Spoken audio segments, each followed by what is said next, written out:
এই মহাগ্রন্থ আল কোরআন থেকে মুসলমানের পক্ষ থেকে একজন তেলাওয়াত করবে, বাইবেল একজন তেলাওয়াত করবে, এরকম গীতা তেলাওয়াত করবে একজন, প্রত্যেকটা ধর্মের মনীষীকে একজন করে আমেরিকার কনফারেন্সে চিঠি দিয়ে দাওয়াত করা হয়েছিল। সোনার বাংলার জমিন থেকে জাতীয় মসজিদ বাইতুল মুকাররম মসজিদ থেকে আল্লামা উবাইদুল হক রাহমাতুল্লাহি আলাইহি গিয়েছিলেন। আর মুসলমানদের, বিশ্বের মুসলমানদের পক্ষ থেকে মিশরের কারি আল্লামা কারি বাসেদ রাহমাতুল্লাহি আলাইহি তেলাওয়াতের পারমিশন পেয়েছে। জুরে কোন সুবহানাল্লাহ। কিতাবের মধ্যে ঘটনা বর্ণনা করা হয়, এ নবীর উম্মত সেই আমেরিকার কনফারেন্সে সকল ধর্মের ব্যক্তিদেরকে যার যার কিতাব থেকে তেলাওয়াত করে শোনাবে। ঘোষণা করা হয়েছে 5 মিনিট, 3 মিনিট, 2 মিনিট করে তেলাওয়াতের সময় সুযোগ দেওয়া হয়েছে। সর্বশেষ সকলের তেলাওয়াত শেষ, এবার মুসলমানের পালা আসছে, কারি আব্দুল বাসিতের তেলাওয়াতের পালা আসছে। জোরে কোন আল্লাহু আকবার। এ নবীর উম্মত, কারি আব্দুল বাসিত রাহমাতুল্লাহি আলাইহির সিরিয়াল আসছে। এরপরে আর কোন গ্রন্থের তেলাওয়াত চলবে না। শেষ প্রান্তরে আব্দুল বাসিতের তেলাওয়াত শেষ। এবার আব্দুল বাসিতকে বলা হয়েছে 5 মিনিট সময়, 5 মিনিট সময়ের ভিতরে আপনার ধর্মের কিতাবের থেকে তেলাওয়াত কইরা শোনাইবেন। 5 মিনিটের ভিতরে যদি তেলাওয়াত শেষ না করেন গো, লাল বাতি জ্বলবে। যদি 6 মিনিট হয়ে যায়, আইন অবলম্বন করার কারণে আপনার আইনের আয়ত্ত আনা হবে। আপনি যদি আইন অবলম্বন করেন, আপনাকে শাস্তি উপভোগ করা হবে, লাল বাতি জ্বালা দেওয়া হবে। নির্ধারিত সময়ের ভিতরে আপনার গ্রন্থ থেকে তেলাওয়াত করে শেষ করবেন। এই নবীর উম্মত, সমস্ত কাফেররা বৈশা আছে, সকল মুসলমানরা বৈশা আছে, সকল ধর্মের মনীষীরা বৈশা আছে। আল্লাহর বান্দা আব্দুল বাসিত, কারি আব্দুল বাসিত, যার বাড়ি মিশরে, তেলাওয়াতের সুযোগ যখন আসছে, দেখেন না কারি সাহেবরা কত বাপ সাপ ধরে গলাটা টাইট টুট করে, এরপরে একটু শ্বাস টান দেয় কি দেয় না? কথা কয় না? আল্লাহর বান্দা 5 মিনিট সময় মঞ্চে অবতরণ করেছে। এবার কোরআন থেকে তেলাওয়াত করে শোনাবে। তেলাওয়াতের আগেই আব্দুল বাসিত সাহেব গলারে হাতকি দিতে দিতে বাপ মূর্তি করতে করতে 3 মিনিট সময় গেছে। এরপরে যখন তেলাওয়াত শুরু করবে, কানে হাত দিছে, দিয়া যখন শ্বাস উপর দিকে নিয়া আবার যখন শ্বাস টান দিয়া কানে ধরছে, আরো 1 মিনিট নাই, আছে মাত্র আর 2 মিনিট। কয় মিনিট?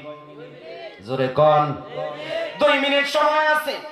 মুসলমানরা আফসোস করতেছে, 5 মিনিট সময় দেওয়া হয়েছে, 5 মিনিটের মধ্যে 3 মিনিট টাড়িং বাড়িং করতে করতে শেষ হয়ে গেছে। প্রস্তুতি নিতে নিতে নিতে নিতে, শ্বাস নিঃশ্বাস নিতে নিতে, কানে ধরতে ধরতে আবার হা করছে, 3 মিনিট খায়া ফেলছে। 2 মিনিটের ভিতরে ইসলামের সৌন্দর্য কি তেলাওয়াত করে শোনাবে? এ নবীর উম্মত, আল্লাহর বান্দা যখন কানে হাত ধইরা যখন শুধুমাত্র শুরু করছে, আউযু বিল্লাহি মিনাশ শাইতানির রাজীম,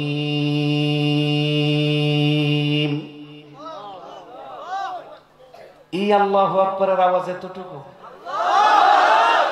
এই আল্লাহু আকবারের এই আওয়াজ দিয়া কাদিয়ানি খেদাইতে পারবেন বাংলাদেশ থেকে? হ্যাঁ, এই আওয়াজ দিয়া নাস্তিক মুরতাদ খেদাইতে পারবেন? আরে মুসলমানের কোন কামান আছে? বিমান আছে? অস্ত্র আছে? কিচ্ছু নাই। মুসলমানের একটাই হাতিয়ার, একটাই এটেম বলা, সেটা হলো নারে তাকবীর, আল্লাহু আকবার। ঠিক কিনা বলেন? এই নারে তাকবীর, আল্লাহু আকবারের বোমা যদি সোনার বাংলায় বিস্ফোরণ হয়, বেশ্যা তসলিমা নাসরিন বোরকা বইরা যেভাবে পালিত হয়েছে, পালাইছে, স্বৈরাচার জালিম অত্যাচারিত নিপীড়িত নির্যাতিত স্বৈরাচার শেখ হাসিনাও সেভাবে পালাইছে। আবারও যদি মুসলমান আল্লাহু আকবারের দড়ি দিয়ে মাথায় কাপড়ের কাপড় বেঁধে যদি রাজপথে নামতে পারো, আল্লাহর কসম, সোনার বাংলার জমিন থেকে কাদিয়ানী নামক সম্প্রদায় একটাও থাকবে না। সোনার বাংলা ছেড়ে বিতাড়িত হয়ে যাবে, বিতাড়িত হয়ে যাবে। দুঃখজনক হইলেও সত্য, মুসলমানের কণ্ঠের আওয়াজ কমে যাওয়ার কারণে গোটা কয়টা নাস্তিক আর মুরতাদ বেঈমান মুসলমানের মাথার উপর কাঁঠাল ভেঙে খাচ্ছে। এই জন্য সোনার বাংলায় টেকনাফ থেকে তেতুলিয়া, রূপসার থেকে পাতুরিয়া পর্যন্ত এলান দিয়ে আসছি, ও মুসলমান, তোমাদের আওয়াজ কমাইলে চলবে না, আওয়াজ বলিষ্ঠ করবা। যেরকম শাহজালাল সোনার বাংলার জমিনে, সিলেটের জমিনে আইসা আল্লাহু আকবারের দড়ি দেওয়ার কারণে গৌর গোবিন্দের পতন হয়েছে, শাহজালালের উত্তরসূরি হইয়া সোনার বাংলার জমিন থেকে আল্লাহু আকবারের দড়ি দিতে পারো, আল্লাহর কসম দিয়ে বলছি, সোনার বাংলার জমিনে বাতিল শক্তি থাকবে না, পালাইতে বাধ্য হয়ে যাবে, পালাতে বাধ্য হয়ে যাবে। কথা বলেন ঠিক কিনা? লিল্লাহি তাকবীর, নারে তাকবীর। এজন্য তাকবীর দেব, ঘোষণা কার, বরত্ব কার, বর্ণনা করব কার? আল্লাহ বুঝার বলার তৌফিক দান করুন। এ নবীর উম্মত, কারি আব্দুল বাসিত রাহমাতুল্লাহি আলাইহি তেলাওয়াতে মাশগুল হয়ে গেলেন। কেবল মাত্র শুরু করছে আউযু বিল্লাহি মিনাশ শাইতানির রাজীম। যখন তেলাওয়াত শুরু করছে গো, যেটা লাল সুজ লাল বাতি জ্বালানোর জন্য দায়িত্ব দেওয়া হয়েছিল, লাল সুইচ টিপ দিয়া নিবানোর জন্য, জ্বালানোর জন্য যে লোকটা নিয়োজিত করা হয়েছিল, সেই লোকটার হাত টেবিলে আইছে আর আব্দুল বাসিতের চেহারার দিকে তাকাইয়া আছে। সুইচ অফ করার মতন ইস্তেহাত তার মাথায় না।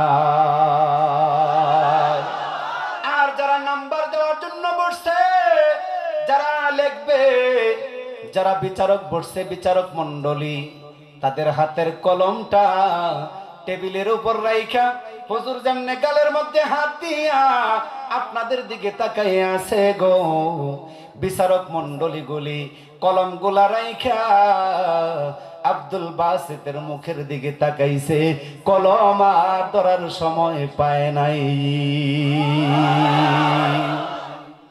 তেলাওয়াত চলছে, ঘন্টার পর ঘন্টা চলছে। এ নবীর উম্মত, তেলাওয়াত চলছে, তেলাওয়াত চলছে তো চলছে। আল্লাহর বান্দা যখন পড়ছে সাদাকাল্লাহুল আলিয়্যুল আযীম,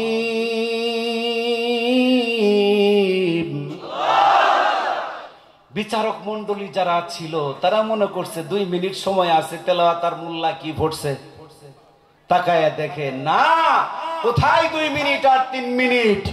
সাদাকাল্লাহুল আলিয়্যুল আযীম যখন পড়ছে, বিচারক মণ্ডলী তাকায়া দেখে ঘন্টার পর ঘন্টা তেলাওয়াত চলছে। আর জোরে কন্না আল্লাহু আকবার। এটা কিসের মুজিজা? আরে কয় না কিসের মুজিজা? না কারি আব্দুল বাসিতের কোন কেরামতি কে দিয়েছে? জোরে কন্যা কে দিয়েছে? আমাদের রবকে। আরে জোরে কন্যা কে? শক্তি সামর্থ্য দিয়েছেন কে? এ ভাই কথা বলার ক্ষমতা দিয়েছেন কে? কণ্ঠটা দিয়েছেন কে? শোনার ক্ষমতা দিয়েছেন কে? আলহামদুলিমান কদ্দারা খায়রান ওয়া খাবালা ওয়াশ-শুকরু লিমান সাওয়ারা হুসনান ওয়া জামালা। الحمد لمن قدر خيرا وخبالا والشكر لمن صور حسنا وجمالا لا زد ولا ند ولا حد لمولى الآن كما كان ولم يعلق زوالا لا قبل ولا بعد ولا وقت زمانا لا قبل ولا بعد ولا وقت زمانا لا حاجف ولا مانع لله تعالى لا تشرك بالله ولا رب سواه لا تشرك بالله ولا رب سواه لا والد ولا ولد ولا أم لا خالا لا والد ولا ولد ولا أم لا خالا চিৎকার মেরে বলেন মারহাবা। আল্লাহর বান্দা আব্দুল কারি আব্দুল বাসিত রাহমাতুল্লাহি আলাইহি সাদাকাল্লাহুল আযীম বলে তেলাওয়াত যখন সমাপ্তি করলেন, বিচারক মণ্ডলী তাকায় দেখে ঘন্টার পর ঘন্টা চলছে। লাইট সুইচ যে বন্ধ করার কথা ছিল তাকে দমক দিয়া ডাক দিয়া বলেন, এ লালবাতির সুইচওয়ালা তুই কই আছিলি? সুইচওয়ালা ডাক দিয়া কয়, আপনারা কইছিলেন। আল্লাহু আকবার বলেন। এ ঠেলে রে লাল সুজলার দোষ সাফাইয়া দিছে, তুই কইছিলে তোর দায়িত্ব। লাল সুজলা কয়, আমি তো মাতুয়ারা হয়ে গেছি, আপনারা কোথায় ছিলেন?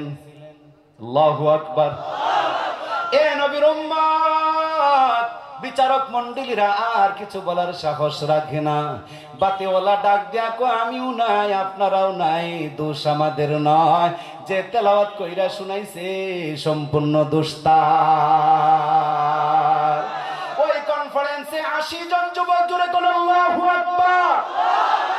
খ্রিস্টান 80 জন যুবক পিছন দিক থেকে মাঝখান থেকে দাঁড়াইয়া ডাক দিয়া বলে, ও মুসলমানদের কারি আব্দুল বাসিত সাহেব, দোষ আপনার নয়, বিচারক মণ্ডলীদের নয়, সুইচ অফ যিনি করবেন তার নয়।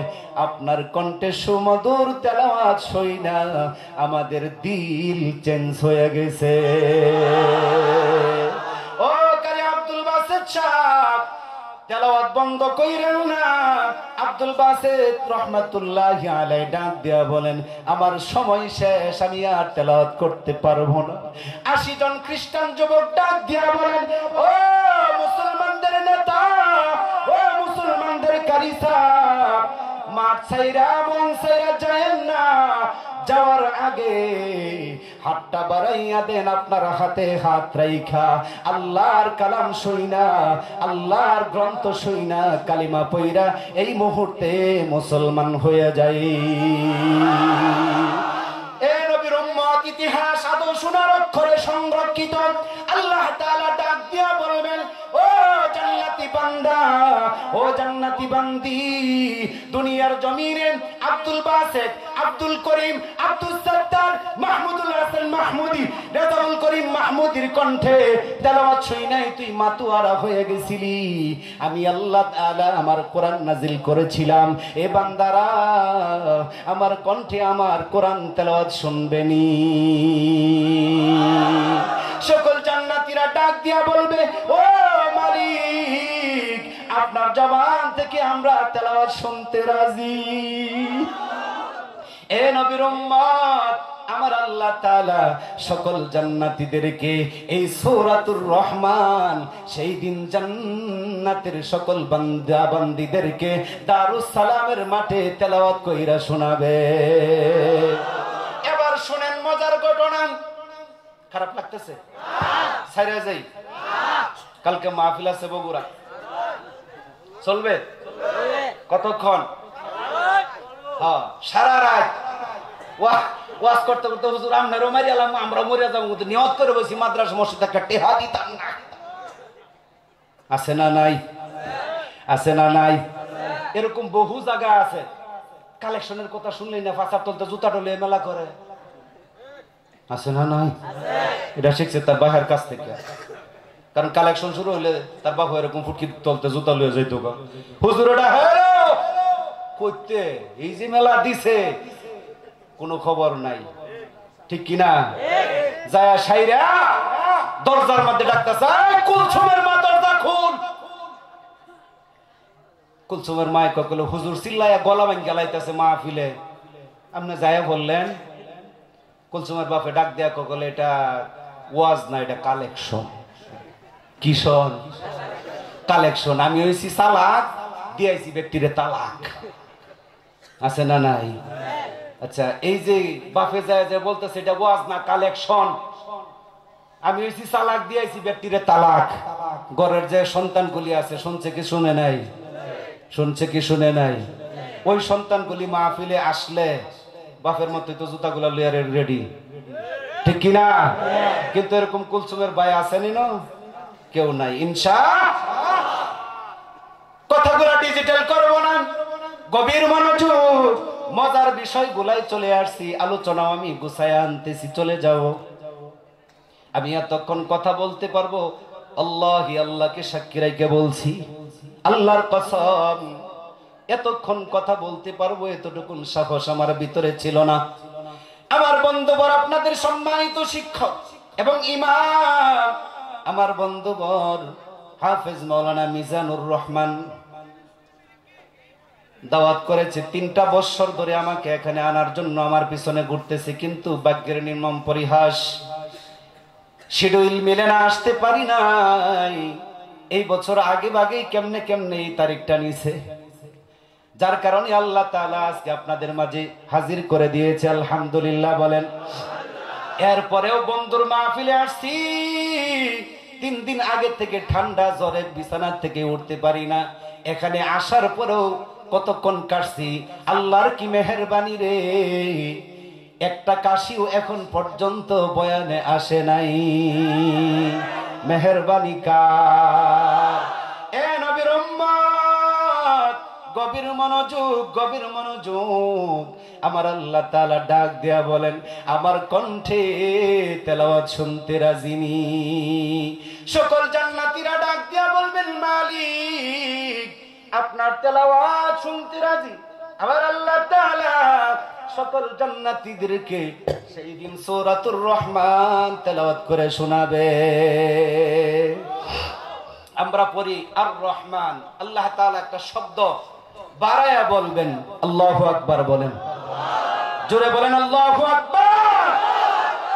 সেই দিন আল্লাহ পাক পরওয়ারদিগারে আলম জান্নাতি বান্দা বান্দীদের সামনে একটু শব্দ বাড়ায়া বলবেন। আমরা তেলাওয়াত করি আর রহমান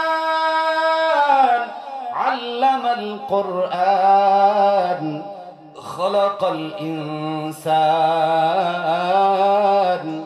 আল্লামাহুল বায়ান। সেই দিন আমার আল্লাহ তাআলা দারুস সালামের সকল জান্নাতীদেরকে ডাক দিয়া তেলাওয়াত করে শোনাবে, আনার রহমান।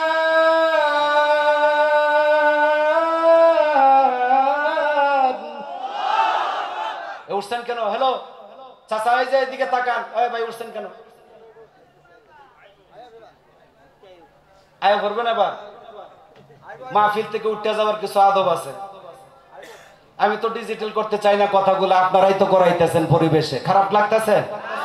আমার বন্ধুরা নিয়ে আসবো না, আলোচনা শেষ করতে দিবেন? তাহলে এখান থেকে উঠে যাওয়ারও আদব আছে না নাই? আছে না নাই? আদব কি? আমরা তো আর নিচে ফরসাবের আর পায়খানার রাস্তায় তো তালা মারি আইছি না, কথা কয় না। যে কোনো সময় ধরতে পারে, কারণ মুতে ধরলে ভূতে মানে না, আগা ধরলে বাগায় মানে না, ঠিক কিনা? তাহলে এগুলা কি তালা দেওয়ার জিনিস?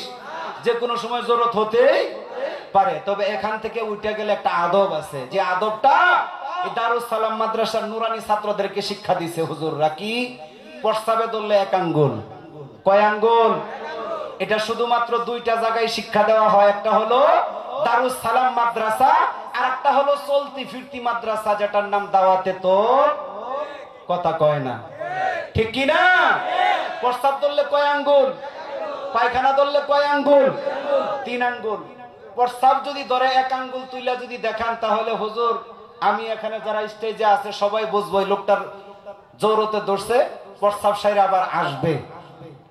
আর যদি কিছু না দেখাই, না কই চলে যান, তাহলে কি বুঝবো যে ওয়াজ ভালো লাগতেছে? এমনি চলে যাইতেছে, ঠিক কিনা বলেন? তো পায়খানা ধরলে কয় আঙ্গুল? 2 আঙ্গুল। এই ওয়াজ যখন শেরপুর নালতাবাড়িতে করলাম, এক চাচা 3 খুঁড়ির পিছন থেকে 3 আঙ্গুল তুলে দাঁড়াইছে। শুনছেন নি কথা? কয় আঙ্গুল? 3 আঙ্গুল তুলে দাঁড়াইছে। দাঁড়ায় সাইরা এবার ধরে রাখছে। তো হুজুর আমারে বলতেছে, হুজুর এই যে চাচা 2 আঙ্গুলের এলেম আমার জানা আছে, 3 আঙ্গুলের এলেম আমার জানা নাই।